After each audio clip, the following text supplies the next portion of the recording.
அனைவருக்கும் வணக்கம்.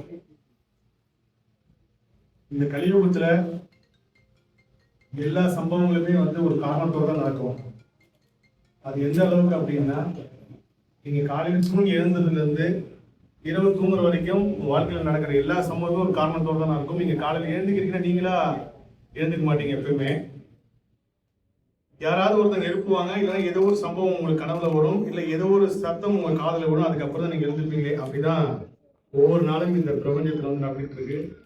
அதுல இன்னைக்கு ஆடி வெள்ளி முதல் நாள் இந்த கோவில் நான் உட்கார்ந்து இந்த பேச்சு பேச நான் நினைச்சு கூட பார்க்கல.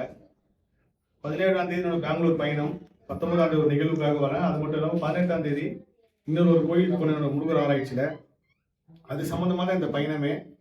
ஆனால் சரியா ஒரு 3 நாளைக்கு முன்னாடி இந்த கோவிலுக்கு வரணும் அப்படின்னு சொல்லி எனக்கு உத்தரவு வருது. நம்ம போறது ஆடி மாதம் முதல் நாள் அப்படின்னு சொல்லி தம்பிக்கு மெசேஜ் அனுப்புறேன். அவர் பார்க்கல. அதுக்கப்புறம் இவருக்கு ஃபோன் பண்ணலான்னு சொல்லி டைப் பண்றேன். அதுக்கப்புறம் அவரே எனக்கு கூப்பிடுறாரு கரெக்டா அந்த சமயத்துல. இயற்கை நம்ம ஒரு விஷயத்துக்காக வர வச்சிருக்காரு, என்னன்றது அங்கே போனா தான் நம்ம உணர முடியும். கண்டிப்பா அம்மா காரணம் இல்லாம அவங்க கூப்பிட்டுருக்க மாட்டாங்கன்னு சொல்லி வந்ததுக்கு அப்புறம் நீங்க அம்மா உணர்த்துற விஷயம் 2 விஷயம்.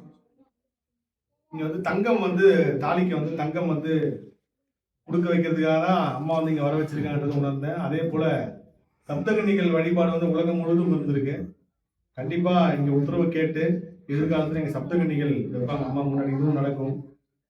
பெங்களூர்ல என்கிட்ட முருக பக்தர்கள் பேசும்போது நான் ஒரு விஷயத்த மட்டும் சொல்லுவாங்க.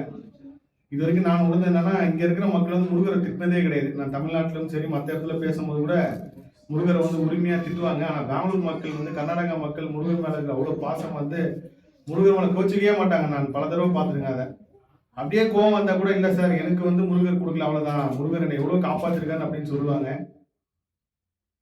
அந்த அளவுக்கு பக்தி உள்ள ஒரு மக்கள். மலேசியாலையும் கர்நாடகாலையும் நான் முருக பக்தர்களை பார்த்து அவ்வளவு வியந்திருக்கேன். முருக பக்தர்கள் சொல்ல முருக வெறியர்கள்னு சொல்லலாம்.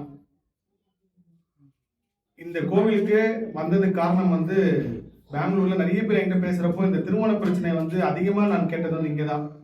ஸோ அதனால இந்த காணொலி நான் பேசுறேன். அது இங்க இருந்தே சொல்லணும்னு சொல்லிதான் எனக்கு உத்தரவு. யார் வீட்லயாவது முன்னாடி நீண்ட காலமா திருமணம் ஆகாம இருந்தாங்கன்னா, இல்ல பல தோஷங்கள் இருக்கு, திருமணமே ஆகாத அப்படின்னு ஜோதிடர்கள் சொல்லியிருந்தாலும் கண்டிப்பா இந்த அம்மாவுக்கு அதான் தம்பிகிட்ட கேட்டேன், தங்கத்துக்காக நீங்க கொடுக்குற நிதி தங்கத்துக்கு தானே பயன்படுத்துறீங்க அப்படின்னு சொல்லிட்டு. ஆமாங்க, அதுக்கு தனியாகவே நாங்க வச்சிருக்கோம் அப்படின்னு சொல்லி சொன்னாரு. அதனால இந்த கோவிலுக்கு அம்மாவுக்கு தங்கம் வாங்குறது உங்களால முடிஞ்சது 100 ரூபாய் கூட இருக்கட்டும். உங்க வீட்டுல யாருக்காவது முன்னாடி நின்று கல்யாணம் ஆகாம இருந்தா கண்டிப்பா வேண்டிக்கிங்க.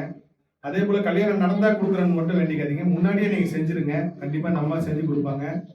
இன்னைக்கு இந்த இடம் ஒரு சின்ன இடத்துல இருக்கு. இன்னும் இந்த அடுத்த கும்பாபிஷேகம் நடக்கிறதுக்குள்ள இந்த இடத்துல பெரிய ஒரு அற்புதம் அதிசயம் முருகப்பெருமானும் அம்மாவும் சேர்ந்து நடத்துவாங்க.